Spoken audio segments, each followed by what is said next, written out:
One of the lovely things about being Canadian or North American is we have a great multicultural society, and with that comes some wonderful, wonderful foods.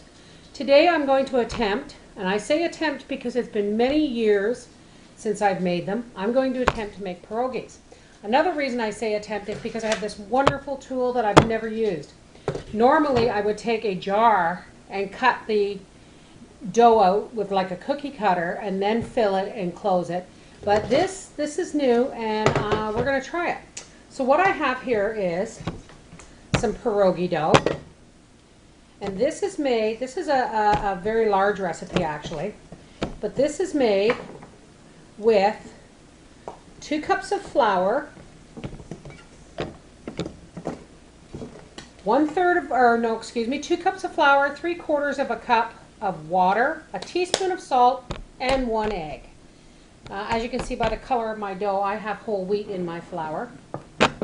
And our filling is simply, this is mashed potatoes, lightly mashed, with chives cut in from my garden, and I'm going to mix in about a cup of shredded medium cheddar. We're just going to mix this in. I recommend you boiling and mashing your potatoes and allowing them to cool. Mine are still warm, which means the cheese is going to melt, but that's okay because it melts when you cook them anyway. So see, there we go, cheddar cheese and chive pierogies. Now, let's see how well we do. We're going to roll out a piece of this dough. I'm going to put this aside until I need it. What that machine does is if you roll out the dough, and I'm going to have to put some pressure behind this, if you roll out the dough nice and thin to fit said machine, now that's supposed to do, I think, 18 pierogies at a time.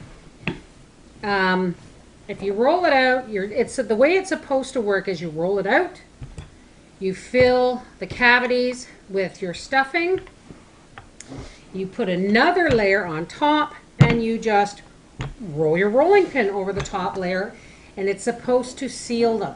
Now, I don't know how well this is going to work, but we're going to attempt it, and if it doesn't work, then we'll do it the old-fashioned way with a cutter or a cup or a jar or whatever. We want to make sure that this is thin enough that it's going to be easy to cut through 2 layers, but thick enough that the stuffing isn't going to poke through when it stretches around the stuffing.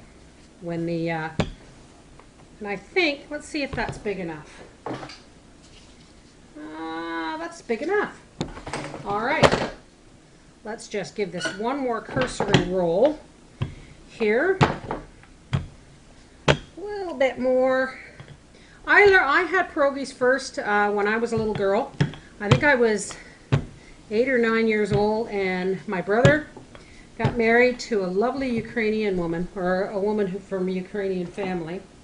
And one of the things on the menu was these wonderful potato-filled delights. Now that looks like it's going to sit just nicely. I'm gonna just kind of press down in the holes a little bit for room. Oh, that one's got a hole, so now I'm going to use a tablespoon measure because it just seems to fit just right on here. And I'm just going to do a tablespoon of dough, just like that, on there. Oh, this looks like it might work actually. That one has a hole in it. We're going to discard. There we go. Now you want to make sure that your potato goes into the cavity, not the edges, because the edges have to be clear, and you don't want your potatoes too wet. Your edges, that might be a bit too much, your edges have to be clear so that when you put the second layer of dough on top, that they will stick. If you have potato in between, or mushes out in between your dough, that's actually a hunk of potato that didn't get mashed, it's not going to, the dough isn't going to be able to stick. So we don't want potato there. Now I'm going to pause the camera until I have all these filled, and I'll be right back. All right, hold on. Okay, folks, we're back, and as you can see, I have filled my little pockets, and I've just gently pressed them down with my hand. I would do it with the rolling pin, except that it would mess up my rolling pin. So I'm going to set this aside, and I'm going to roll out another piece of pierogi dough. I made extra because, well, it's a lot of work. It's, you know, it's a bit of work to make pierogies. So if you have the time to make them, you might as well make enough because that you have extra, because they freeze really well. I used to just buy the pierogies from the local Giant Tiger store or the local store, and I didn't really think there's something missing of that homemade flavor, you know. So this might not be enough dough.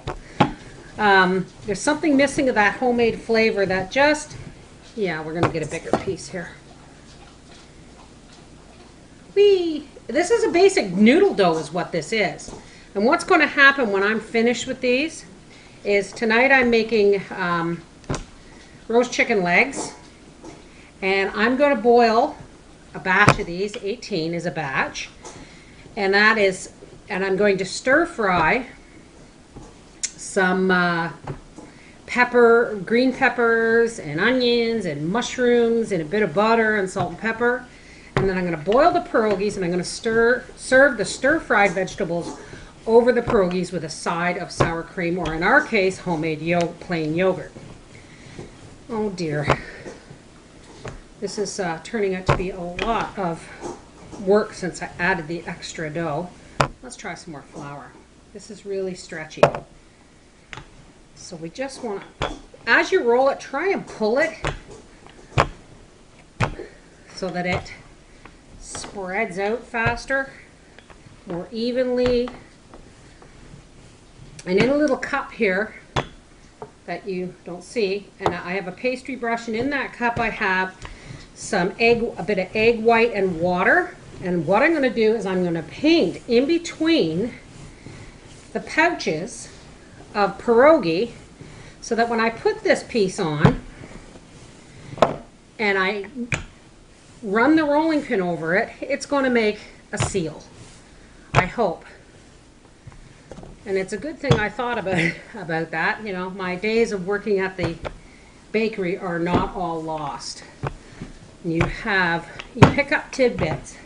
There we go.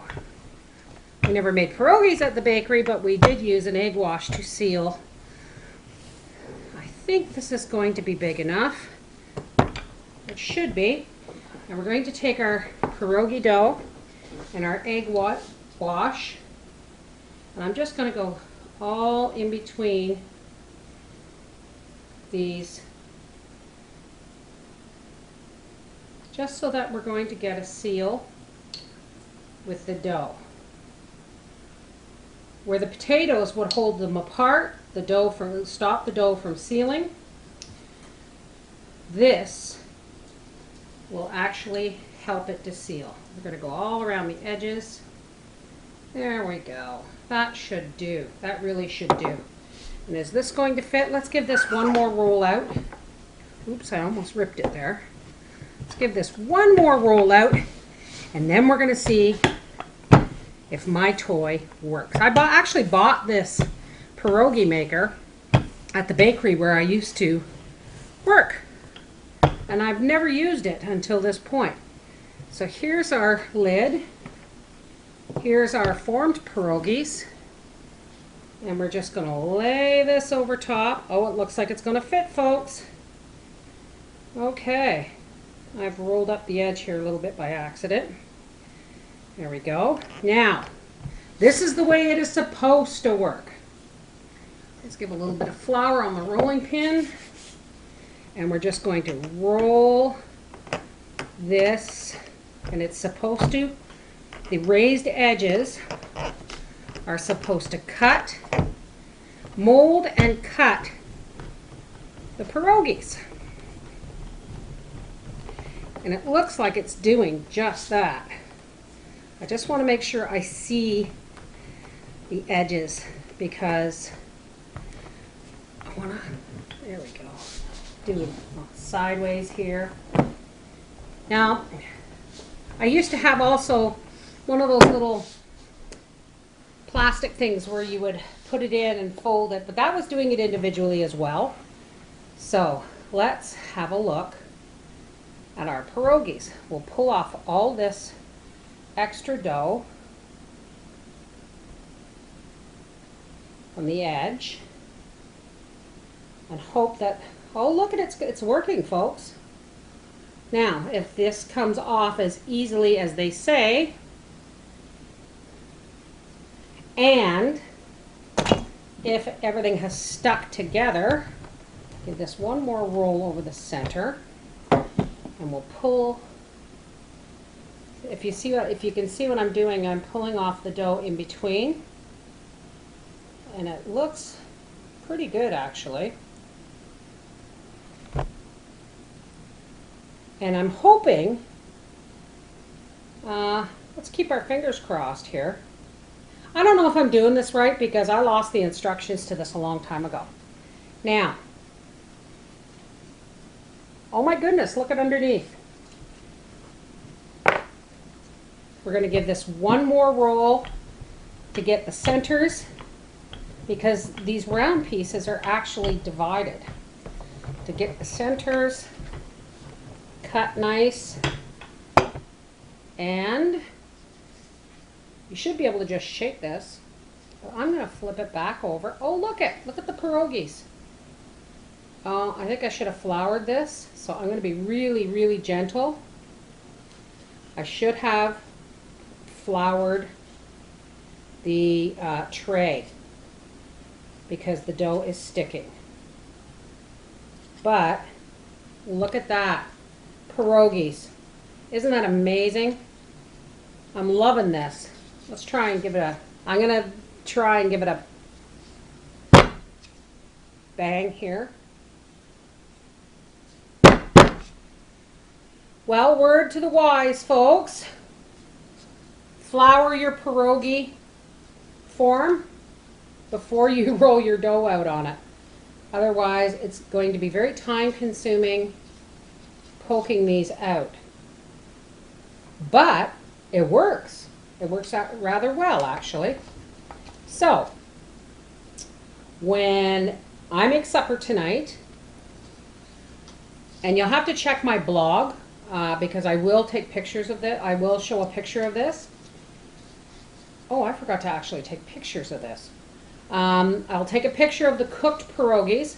What I'm going to do is I'm going to bring some water to a boil, add some salt, a little bit of olive oil, and that's the one that was a little wonky. A little bit of olive oil, salt, and when the water comes to a boil, you drop the pierogies in individually, and when they float in the boiling water, they're cooked. And you can serve them any way you want. Some people like fried bacon. Some people like just bacon and onions and sour cream. I'm going to do the sauteed vegetables with sour cream or homemade yogurt.